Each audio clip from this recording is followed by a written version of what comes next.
we're back. They've already started without me. So That's right. Deacon and Larry talking about the old times, Oh, and y'all yeah. seen a lot more of the old times. I got here in '89.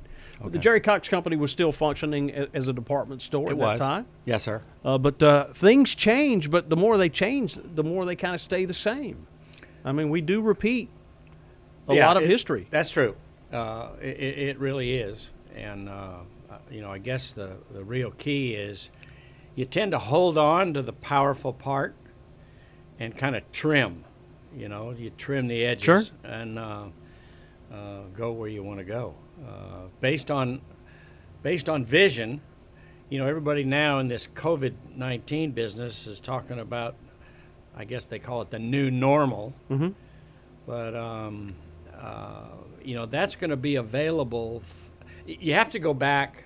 I'm a great fan of Simon Sinek. I don't know if you know him, but he's amazing. And he does this thing about 3 concentric circles. And the middle circle is why. Mm-hmm. Okay. And your why is who you are. Sure. Okay? And it never changes because that's your history, Jack, or yours, Deacon, or mine. I was born in Denver, grew up in Sacramento, married a blonde Southern belle in New York Harbor on my way to Spain. That's how I got to Conway. It's a long trip, but I made it. And then what is the what you do or what it is, and that part. And then just imagine what's going to be as we get through all of this for our companies and all companies. That's where it's going to come from. And to me, it's the Eagles who really have the vision. This wristband, and I'll go through it because you might know about it. Put it on, Put it on for yesterday's broadcast. It goes on the right wrist, so you can move There yours. you go, buddy. I put it on the right wrist. The reason it's on the right wrist is because it's the right thing. Okay. And, Eagles. Well, I feel Eagles left out in the cold. Look at that. Eagles are born 200 feet in the air. Right. Which is high. They build the nest at the top of that tree, and they basically build it for life. They mate for life, and they build that nest for life. And it has to be big. It's huge. It's probably 12 feet across. They normally lay 2 eggs. And they take turns sitting on them, the male and the female. So it's not just mama's job. So once they begin to hatch, one of the first thing they do is the inside that is a little eaglet, and he pips the egg. Pipping it is inside. It's an inside out. That's where I got the concept of inside out, because unless we grow each other inside out, you never get out where you could be. This is the just imagine. So they're pipping, and I was an Eagle Scout at age 12, and I had a pigeon. I raised pigeons, and I watched that happen. But they're getting nourishment. There's calcium in that egg, and that's their first meal, really. So they break open, and here's two little eaglets, chicks. I call them eaglets. And then the parents, they bring a fish. They go hunt for a fish, and they bring that fish into the nest, and they tear it in little pieces. And those little eaglets are, they're ready to eat. They're hungry. So, they keep feeding them. And they begin to grow. They go from fish to rodents and other things that they see, rabbits, squirrels, or whatever the parents find out there. They're going to provide for those children. They're going to take care of the chicks. Mm-hmm. Okay? But they don't do that forever. And this is a very important part. Now, on the left-hand side, about this way, I kind of use this as, turkeys can fly to a low branch. Sure. But they don't fly to the top of a tree. No. I mean, they can get to a low branch.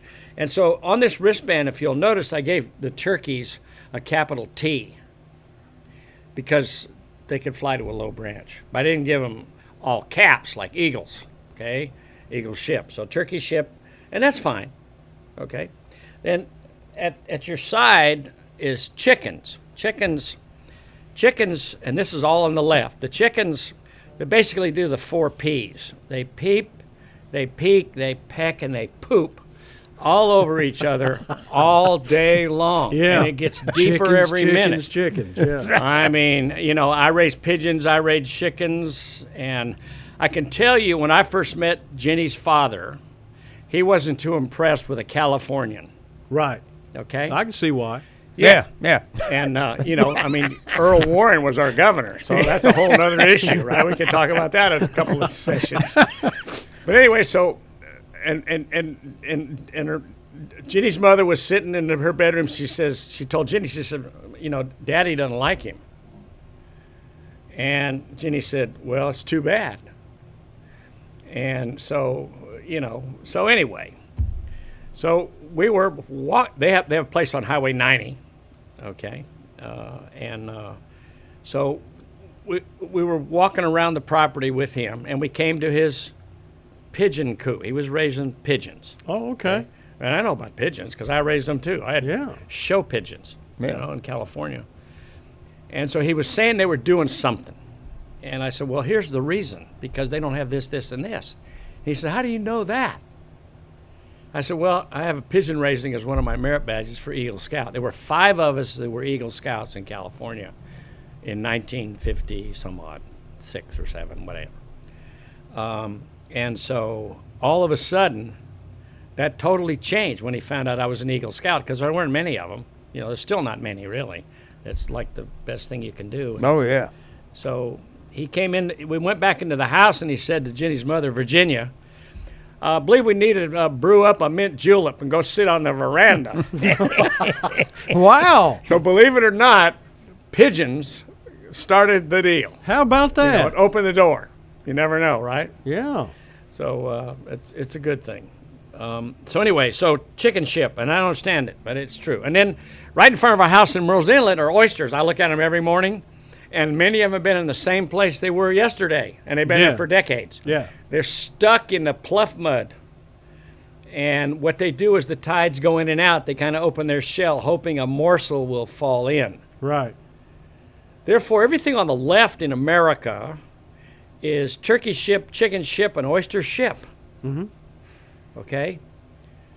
So now, on the right-hand side, and I had a person at church down here at St. Paul's. We go to St. Paul's on Main Street.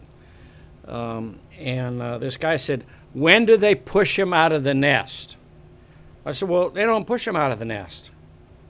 He said, yes, they do. This guy's a corporate guy from the Northeast. Okay. Most of you would call him a Yankee. Right, yeah. Oh, yeah. I mean, that's what he is. Yeah. I've been called worse things. Yeah. From California, I bet. Yeah. Yeah, all that. Yes. But anyway, so he argued, and I finally said to him, I said, listen, until you stop saying that, I'll tell you what happens. So he finally gave up. That's what happens to turkeys, chickens, and oysters. They eventually gave up. So I said, let me tell you what happens. When they're born and hatched, they take care of them. Taking care of is important. All of us have taken care of our children, and the whole deal. I said, but when they get ready to leave the nest and they're going to fledge, they got big wingspans. I mean, these babies have got like 6 feet. Parents have 8 to 10. So we're talking about that's why you need a big nest. Mm-hmm. And so,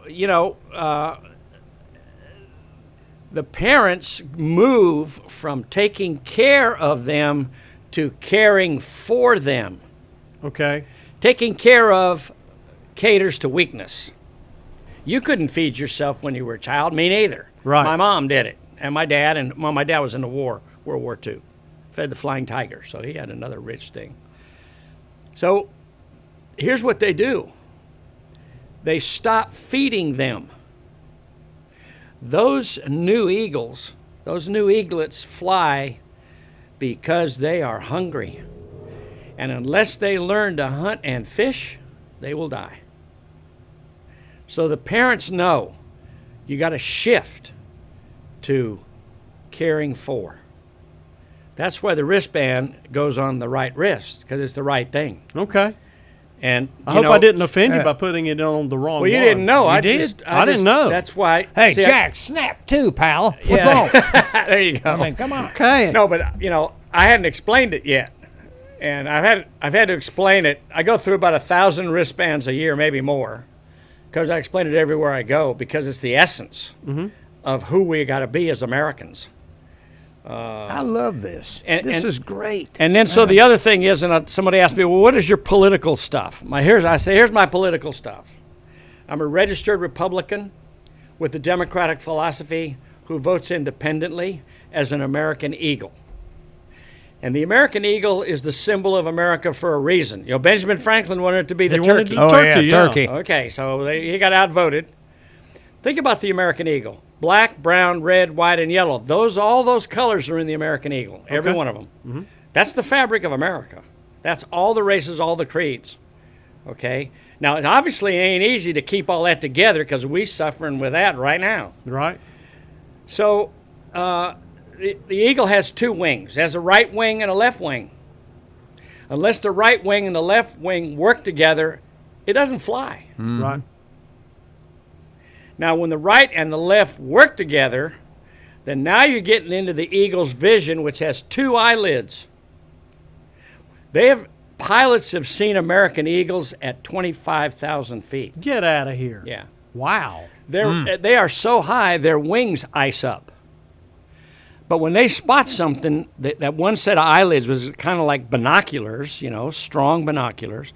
They start to diving. Well, that eyelid protects their eye. But when they get closer to the ground, now that eyelid folds back, and now they're going to zero in on whatever the prey is. I don't know if you've seen this, but you can see an American bald eagle pull a ram down the side of a mountain in Colorado. Sure. Oh, yeah. Sure. I'm telling you, the ram is on the thing, pull it all the way down, all the way to the water. So that's a strong bird. Mm-hmm. And, they stand this high, the parents. I mean, they're huge. Yeah. They're huge birds. They weigh a lot. And so it's only when the left wing and the right wing where the vision begins. And then, of course, the talons are what allows you to grab on to whatever it is. And beyond the COVID-19 is, unless it's eagle ship, you're going to go down the wrong roads. I can tell you that right now as we sit here. Mm-hmm. I don't care who it is. I don't care if it's schools, government, churches, all of that is not going to happen unless you understand. By the way, in the Bible, there are 33 references to the American eagle. Wow. 33. So somebody knew about them. They've been around a long time, folks. And strong, big time. Well, education, you mentioned that, doing the right thing. You've been involved in education, and you had a great relationship with Jostens. That's incredible. Yeah, I started something at Conway High School in '84, which was called the Number One program. Mm-hmm. And we decided to move to education with business principles, not government principles. And when we started it, finally, after a couple of years, Jostens came to me and said, can we teach this to the country? Well, the answer is yes, and we have, and we are. And now it's launched to the world's greatest schools. Okay. A friend of mine in California, and I'll be out there in October for that. But we do a lot of stuff all over the world now. I was just in Chile where my kidney stone broke loose. So that was fun. We'd been watching it for 5 years. So that's why I'm slim and trim. I lost 15 pounds and hadn't gained it back. I mean, this is... Wow. You're looking stronger good. than ever. You ever had a kidney stone? No. Lean, mean, fighting eagle. No, God. But I'm working on it. I'm drinking as much sweet tea as I can. Well, don't be drinking that. Get the sweet out of there. It's diluted down. It's mostly water. Yeah, today Take me 3 weeks to drink. Today we have 10 basic business principles that we teach schools. And so, working on a book. I've got 20 articles in Scene magazine. Mm-hmm. That raises a siren. It really does. Pardon the pun. Yeah, well, I told them that they needed that at a certain time in this program, and there it was. It was. Perfect timing. If you're doing the right things happen. I like the way you think, Larry Biddle. If you're right. Yeah. If you're right. Yeah. Right rules. That's right. It does rule. Yeah. And why I went with that on my left hand, I need to be like flogged. Well, you're right-handed. I am right-handed. I know. Yeah, it's like name tags. Everybody wants to put a name tag over here. And that's where logos go. Logos go over here. I'm all about a logo. Name tag goes here because name tag goes there. Coaches can't shake hands, but when you shake hands, you see name and face. I have to teach that too because everybody does it wrong because they're right-handed. So it's all good. Are we going to get back to a time when the handshake is the cool thing to do again? It is. I sure hope so. Yeah, it will. Yeah. It'll come back. I didn't realize that I was such a people person, a toucher, a hugger, until Till now. Can't do it. yeah, Yeah. which Well, makes you know, me want to it's- do it more. Marshall Smith, who was a great guy that came to our company when we were at Burroughs and Collins, he did the elbow thing for 5 years ago. I remember it, and he's one of our main people who came here from North Carolina. He was Hugh McCall's right hand, Okay, right arm, and Hugh McCall. big banking guy. You yeah, may have Bank heard of Hugh McCall. Yeah, Hugh, Bank of Yeah, America. Bank of there. America. You know, we were Burroughs and Collins was the first client of Bank of America, Hugh McCall, back in the day. How about that? Yes, sir. Wow. Wow, that is So that's yeah. huge. Yeah, that is. That is going way back. Mm-hmm. Yeah. So history is phenomenal, but you got to keep teaching it. Larry, thank you so much Teaching for joining learning us. is what I call it. Do we do the handshake, the fist bump, or do we just rub an elbow? Let's do the Eagle Talon. Yeah, do the eagle talon, baby. That's what I'm talking about. I love it. Yeah. Good seeing. And you know how easy the eagle talon pretty much turns into like a tiger paw, which is awesome. That can for me. happen, too. It can happen. Yeah. Thank you, Larry. Appreciate you. And so now we know who the Jerry Cox of the Jerry Cox Company is. Hey, more great stuff on River Talk coming up.